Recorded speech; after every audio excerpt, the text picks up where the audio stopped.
it's Ailsa and Aiden. So I want to show you what the brownie mix looks like. I want you to see how oily it is. So do not let this worry you. These little bits that are in there, that's just little bits of brown sugar. But see how oily that is?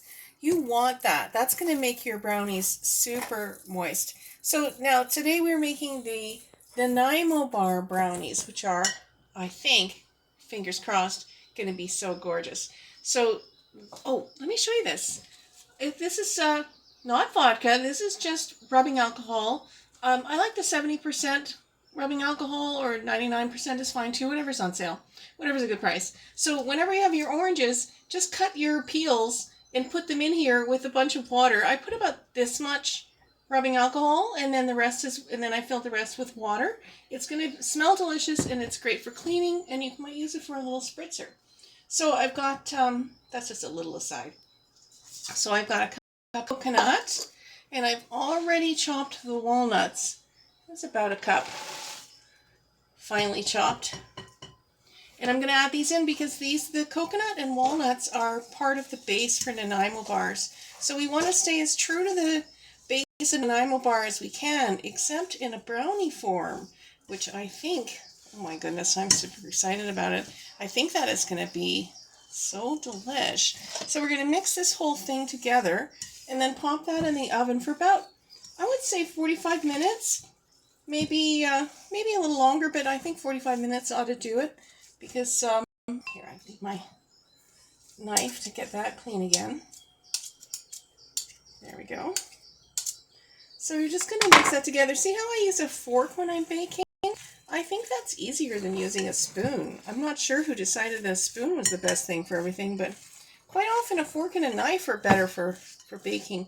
So doesn't that look delicious already? So that's going to be our base. And then, after this is cooked and cooled, I'm going to make the traditional custard icing. It's a yellow icing. It's so beyond delicious.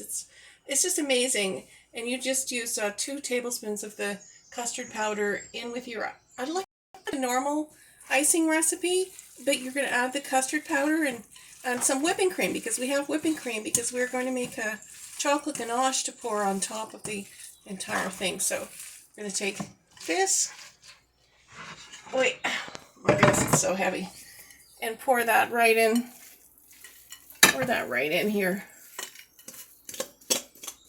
Get all of it, and then it's just going to flatten out. And I put a little bit of oil in the bottom of the pan just to be on the safe side, but because it has so much oil in the brownie mix, because remember we started with a cup of oil, so that's going to make it really good. So you're just going to spread it all out so it's ready to go in the oven, and this is going to be so delicious.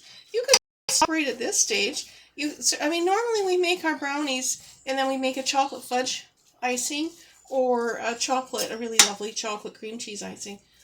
So you could do it if you want, but you could leave it just at this stage after you've baked it, and that's going to be delicious. So you don't have to stick to any specific recipe. Just play around in the kitchen and you're going to be so happy.